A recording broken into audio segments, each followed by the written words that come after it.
यो ठुलो सुझाव हो। यदि गर्न सकेन भने मन्त्रीहरू जम्मैले सामूहिक राजीनामा दिए हुन्छ। किनभने त्यति पनि गर्न नसक्ने, यत्रा दिनको तलब भत्ता गुम खायो, अनि बजेट चाहिँ सरकारले जे ल्याए त्यहाँ ठ्याक्कै 1 रुपैयाँ पनि परिवर्तन भएन। यस्तो निकाय हुन्छ। त्यसकारण संसारमा यो छलफल नाटक किन गराइराख्या? जुन देशको सभासद बजेट कहाँ पाइन्छ भनेर सुँग्दै हिँड्छ, सु गरेर बजेट सुँग्ने, त्यो देश विकास हुँदैन। मैले त त्यो 10 अरबको पैसाको हिसाब मागी भनेर फुर्ती लाउनु पर्ने। यस्तो किन गरे? विपक्षी उस्तै सत्ता उस्तै, अनि देश कसरी विकास हुन्छ? मन्त्रीले ड्राइभर जबल किन ल्याए? ड्राइभरको तलब लिने, सशस्त्रको प्रहरीलाई पनि ड्राइभर बनाउने, यस्तो कहाँ छ? खोजी खोजी फिर्ता गर्नु पर्यो। तर सशस्त्र प्रहरीलाई त्यहाँ सीमा खटाउन पर्छाइयो, त्यसलाई एउटा छाप्रो शुद्ध नबनाउने, हुरी बतास त्यसलाई चाहिँ पानीमा भिजाएर राख्ने। अध्यक्ष महोदय, विनियोजन विधेयक 14वटा विषय, समय 7, आधा मिनेटमा 1 विषय बोल्नु पर्ने। म सुरु गरौँ। नेपालको संविधानको धारा 111 ले अर्थ विधेयक यस सभामा स्वीकृति हुने वा अस्वीकृति हुने कुरा गर्न पाइन्न। प्रतिनिधि सभाले पारित गरेर पठायो। अब यसलाई राष्ट्रपतिले पुनर्विचार गर्नु भन्न पनि पाइँदैन। त्यस्तो प्रकारको अर्थ विधेयक जसलाई यस राष्ट्रिय सभाले सुझाव मात्र दिन सक्छ, त्यो सुझाव पालना गरे पनि हुन्छ नगरे पनि हुन्छ। सुझाव हो। सुझाव यस्तो दिनु पर्यो, मन्त्रीको मथिङ्गल खलबलिने गरी सुझाव दिनु पर्यो, प्रधानमन्त्रीको मनैमा च्वास पर्ने गरी सुझाव दिनु पर्यो, अनि सुझावको केही काम आउला। त्यसैले यो काम यो सदनले गरोस्। अध्यक्ष महोदय, म संविधान सभामा पनि थिएँ, व्यवस्थापिका संसदमा पनि थिएँ र बिताएँ। अहिले यहाँ बोल्दैछु, तर म सन्तोष मान्न सकिनँ, सुधार गर्न सकिनँ, सफल पनि भइन। जनताले दुःख पाएको पाई, अनियमित बढे, विकास बजेट दुरुपयोग भएको भई, खर्च नहुने भइरह्यो। संविधान बनाउने बेलामा हामीले व्यापक छलफल गर्यौं। संसारका विरलै संविधान मध्ये यो संविधानमा जेठको 15 गते बजेट पेश गर्नै पर्ने अनिवार्य गर्यौं। त्यो दिन भुइँचालो आयो भने के गर्ने? त्यो पनि मतलब गरेनौं। त्यही दिन गर्ने। किन त्यस्तो गरियो? चाँडै विकास निर्माणका बजेट चाहिँ ठिक समयमा खर्च होस् भनेर। असारमा त्यो बजेट पास हुन्छ। अहिले हामी गर्दैछौं। अनि साउनदेखि फटाफट काम गरे हुने नि। मन्त्रीलाई त्यो काम साउनदेखि गर्न केले छेक्यो? कुन प्रेत आयो त्यहाँ? कुन भूत आयो त्यहाँ? किन चाहिँ नि चैत महिना मात्रै अख्तियारी आयो भनेर हल्ला गर्दै? यसपालि त कोभिडले चैत महिना खाइदियो, वैशाख महिना खाइदियो, जेठ महिना खाइदियो, असार आयो। अब खम पैसा सिद्ध्याइदिने, काम नगरिदिने, कागज बनाइदिने गर्न थालियो। यही सरकारले यही पटकदेखि यस्तो काम गरोस्। यो ठुलो सुझाव हो। यदि गर्न सकेन भने मन्त्रीहरू जम्मैले सामूहिक राजीनामा दिए हुन्छ। किनभने त्यति पनि गर्न नसक्ने, अर्थ केही गर्न परेन। बजेट छुट्याइदिएछ, संसदले पास गरिदिएछ, अनि त्यसपछि चाहिँ चैत महिनामा अख्तियारी, फागुन महिनामा अख्तियारी। के खाएर, किन तलब खाएर बसेको? राज्यका यस प्रकारका कुरा आयो। त्यसकारण म यो कुरा गम्भीरताका पूर्वक बताउन चाहन्छु। हाम्रो संविधानको धारा 119 मा यो छ, मन्त्रीले यो कुरा विचार गरून्। अब विपक्षी झन् त्यस्तै, पैसा यहाँ नि बढाइदिए, त्यहाँ नि बढाइदिए, यहाँ नि पुगेन, त्यहाँ नि पुगेन भन्छ। अनि बजेट चाहिँ 100 रुपियाँ मात्र राख्योस् यो बजेट यो मन्त्रालयमा भन्छ। 100 रुपियाँ राख भन्छ। अनि यो नि बनाइदिए, उनी बनाइदिए, यहाँ नि पुगेन, त्यहाँ नि पुगेन भन्छ। अब यस्तै विपक्षी उस्तै सत्ता उस्तै, अनि देश कसरी विकास हुन्छ? त्यसैको हुनाले सरकारको बजेटका केही रकम तलमाथि पर्ला, सरकार ढल्दैन। अहिले युरोपमा बेलायत हो के जननी, प्रजातन्त्रको जननी भने बेलायतमा पनि बजेट संशोधन हुन थाल्यो। बजेट संशोधन भएर सरकार ढल्दैन। अमेरिकामा प्रेसिडेन्सियल सिस्टम छ, त्यहाँ पनि बजेट संशोधन भएर सरकार ढल्दैन। संशोधन सरकारले ओके गर्नु पर्यो। त्यसकारणले म फेरि भन्नु यत्रो छलफल गर्यो, यत्रा दिनको तलब भत्ता गुम खायो, अनि बजेट चाहिँ सरकारले जे ल्यायो त्यो ठ्याक्कै 1 रुपैयाँ पनि परिवर्तन भएन। यस्तो निकाय हुन्छ? त्यसकारण संसारमा यो छलफल नाटक किन गराइराख्या?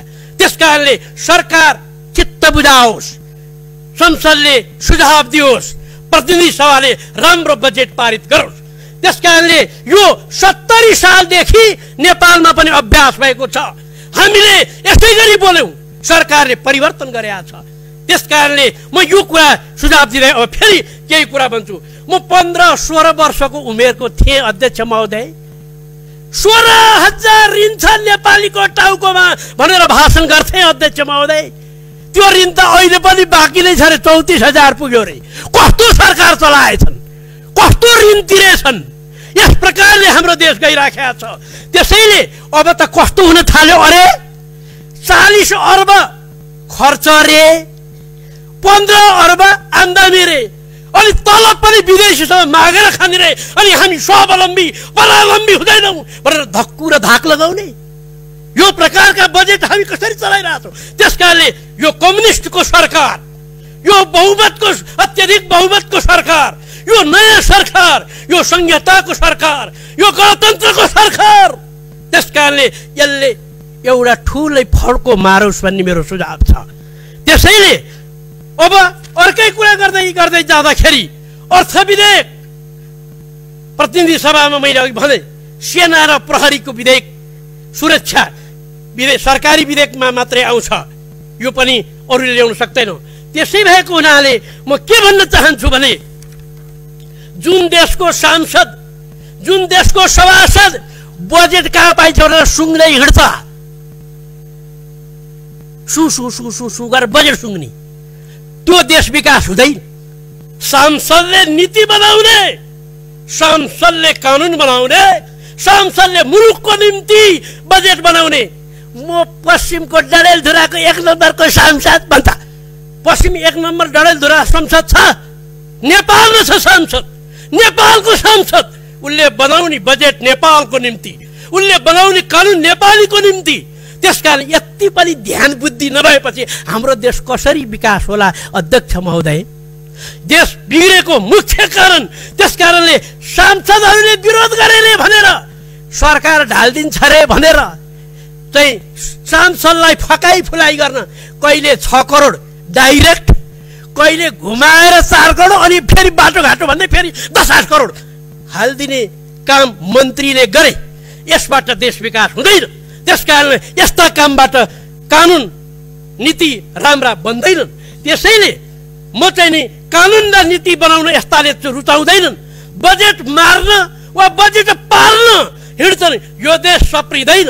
त्यसैले कोभिड-19 मा कहाँ कति कसरी खर्च भयो भनेर सरकार नारा लाउनु पर्छ। दिनदिनै ब्ल्याकबोर्ड छँदैछ क्यारे, अहिले त के भन्छ वेबसाइट ढ्याक्क हालिदिनु। दिनदिनैको खर्च र आम्दानी, कोभिड-19 मा यति खर्च भयो, यति तैली आम्दानी भयो, यति डोनेसन प्राप्त गरेर दिनदिनै निकाल्दै हुँदैन। त्यो निकाल्न कसले छेक्यो हाम्रो मन्त्रीज्यूलाई? अनि सरकार नारा लाउनु पर्ने, विपक्षीले फुर्ती लाएर के त भनी मैले बुझाउ, मैले त त्यो 10 अरबको पैसाको हिसाब मागी भनेर फुर्ती लाउनु पर्ने। यस्तो किन गरे? यस्तो गर्नु हुँदैन। त्यसकारण दिनदिनैको चाहिँ हिसाब, विद्यालयमा निःशुल्क गर्ने कुरा थियो, अब यो मन्त्रालयतिर जान मैले भ्याइरहेको अध्यक्ष महोदय 1 मिनट मैले मागे। सांसद र पर्यटनमा बजेट राम्रै छ, होटेल ट्राभल्स र एजेन्सी कसरी चलाउने, पर्यटक स्थल कसरी बनाउने, स्वास्थ्य मन्त्रालयमा औषधिहरू कसरी चाहिँ प्रयोग गर्ने, स्वास्थ्य संस्था कसरी बनाउने, दैनिक हिसाब किताब कसरी राख्ने, किसान भेडा बाख्रा, चितलाङमा भेडा फारम छ अध्यक्ष महोदय, त्यो मासेर खाए, अब त्यसलाई जगाउनु पर्यो। त्यसै गरी अर्को मदन भण्डारी प्राविधिक विश्वविद्यालय चितवनमा राख्ने भनेको थियो, त्यसमा बजेट राम्रोसँग छैन र त्यसमा नाम पनि अहिले हटाएको पाइयो। विषय परराष्ट्र मन्त्रालय सम्बन्धमा र गृह मन्त्रालय सम्बन्धमा मैले भन्छु, सशस्त्र प्रहरीलाई त्यहाँ सीमा खटाउन पर्छाइयो, त्यसलाई एउटा छाप्रो शुद्ध नबनाउने, हुरी बतास त्यसलाई चाहिँ पानीमा भिजाएर राख्ने, यस प्रकारका काम गरियो। त्यसकारणले सुरक्षाकर्मीहरूलाई जुन प्रकार जेलहरू त्यस्तै छ, जेल अमानवीय छ, सम्पूर्ण मन्त्री जेल बसेर आएको रे, त्यो जेल बिर्स्या अरे, त्यस प्रकारको हुँदैन। एनजिओले खतम पार्यो। एनजिओले व्यक्ति धनी भयो, मुलुक गरिब भयो। मुलुक गरिब भएर व्यक्ति धनी भएपछि त्यो व्यक्तिले सोझै घुमाएर विदेशीको दलाली गर्छ, किनकि उसलाई त पैसा विदेशीले दिए नि, घर चाहिँ उसले बनाइदिए नि। त्यस कारणले त्यतापट्टि गृह मन्त्रालय के गर्दैछ, यी सबै कुरालाई हेरेर सशस्त्रको ड्राइभर सिद्धियो। सशस्त्रको ड्राइभरहरूलाई अब ड्राइभर पाउनेहरूले राख्न पाउनु भएन। मन्त्रीले ड्राइभर जबर किन ल्याए? ड्राइभरको तलब लिने, सशस्त्रको प्रहरीलाई पनि ड्राइभर बनाउने यस्तो कहाँ छ? खोजी फिर्ता गर्नु पर्यो। धन्यवाद। माननीय अध्यक्षज्यू, मैले लामो समय म लिने चाहिँ छैन। हिजो मात्रै जाजरकोट जिल्लामा ज्येष्ठ 10 गते भएको घटनालाई लिएर त्यो जो हत्या गरिएको थियो त्यस सम्बन्धी कानुन बमोजिम कारबाही अगाडि बढाउनुको निम्ति जाहेरी परेको चाहिँ छ र उच्च स्तरीय छानबिन समितिले पनि आफ्नो प्रतिवेदन तयार गर्दैछ र संसदीय विशेष समितिले पनि त्यहाँ चाहिँ पुगिसकेको अवस्था चाहिँ छ र हिजो पोस्टमार्टमको रिपोर्ट बाहिर सार्वजनिक भएपछि जाजरकोट जिल्लामा ती पीडित परिवारहरू एक किसिम आक्रोशित चाहिँ पोख्नका निम्ति त्यो पोस्टमार्टम रिपोर्टमा के लेख्यो भन्दाखेरि ती चाहिँ मृतकहरूको सबै आफ्नै भेरीमा हाम फालेर उनीहरू मरेका चाहिँ हुन्। उनीहरूलाई कसरी मारेको चाहिँ होइन भन्ने टाइपको र सबैको लासको प्रकृति नर्मल छ भन्ने ढङ्गले चाहिँ त्यो पोस्टमार्टम रिपोर्ट चाहिँ बाहिर चाहिँ आउँदाखेरि त्यहाँ आक्रोश चाहिँ भयो। जबकि पोस्टमार्टम गर्नुभन्दा पूर्व प्रहरीले मुजुल्का खडा गरिसकेपछि त्यो मुजुल्कामा सिग्नेचर गर्नेहरूले के भन्छन् भन्दाखेरि लासको प्रकृति कसैको खुट्टामा चिएको, हातमा चिएको छ, कसैको टाउको फोडिएको छ र शरीरका संवेदनशील अङ्गहरूमा चोट लागेको चाहिँ छ, पिठ्युमा निल्दामहरू छन्, आँखामा निल्दामहरू छन्। त्यस्तो जघन्य अपराध हुँदै पनि त्यस्तो खालको रिपोर्ट डाक्टरहरूले, चिकित्सकहरूले किन गर्न पुगे, हामी त्यसमा चाहिँ चिन्तित चाहिँ छौँ। त्यही विषयलाई लिएर त्यहाँको आक्रोशित भएको माग चाहिँ जिल्ला स्वास्थ्य कार्यालयमा चाहिँ गएको चाहिँ त्यो जिल्ला स्वास्थ्य कार्यालयमा गइसकेपछि त्यहाँ एकाएक चाहिँ अश्रुग्यास चाहिँ प्रहार गरिन्छ, त्यसपछि लाठीचार्ज चाहिँ हुन्छ, 4 राउन्ड हवाई फायर चाहिँ हुन्छ। त त्यस्तो के ठुलो चाहिँ अपराध चाहिँ भएको चाहिँ थियो र त्यति चाहिँ हवाई फायरसम्म गर्ने अवस्था चाहिँ आइपुग्यो। त्यहाँको स्थानीय प्रशासन, प्रमुख जिल्ला अधिकारी, त्यहाँको प्रहरी उपलब्धि के गर्नु चाहिँ भएको चाहिँ छ।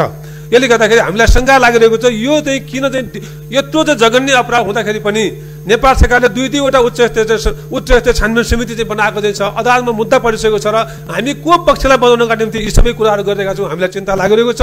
यो लोकतन्त्र चाहिँ हो, जनताको गणतन्त्र चाहिँ हो। लोकतन्त्र र गणतन्त्रमाथि जनताले न्याय पाउने कि नपाउने, न्याय मर्नु हुन्छ कि हुँदैन, त्यो हामी कुन पक्षलाई बचाउनका निम्ति यति सबै कुरा गरिरहेका छौँ। हामीलाई चिन्ता लागिरहेको छ र ती अनावश्यक रूपमा गोली चलाउने, अनावश्यक रूपमा लाठीचार्ज गर्ने र अश्रुग्यास प्रहार गर्ने प्रति हामीले कारबाही गर्नुपर्छ कि पर्दैन। म नेपाल सरकारको ध्यानाकर्षण निम्ति सम्माननीय अध्यक्ष मार्फत नेपाल सरकारको चाहिँ गम्भीर ढङ्गले ध्यानाकर्षण गर्छु। तत्काल तिनीहरू गोली चलाउन आदेश दिनेहरूप्रति कडाभन्दा कडा कारबाही गरियोस् र त्यो चिकित्सकहरूलाई पनि त्यस्तो खालको किन चाहिँ रिपोर्ट त्यसको निम्ति पनि छानबिन हुनुपर्ने हो भने पनि नेपाल सरकारले यस्तोमा ध्यान दियोस्। म यही कुरा राख्न चाहन्छु। धन्यवाद। माननीय सदस्यहरू, विनियोजन विधेयक 2077 को विभिन्न शीर्षकहरूमाथिको छलफलको क्रम जारी रहन्छ। यस अन्तर्गत संस्कृति, पर्यटन तथा नागरिक उड्डयन मन्त्रालय, उद्योग, वाणिज्य तथा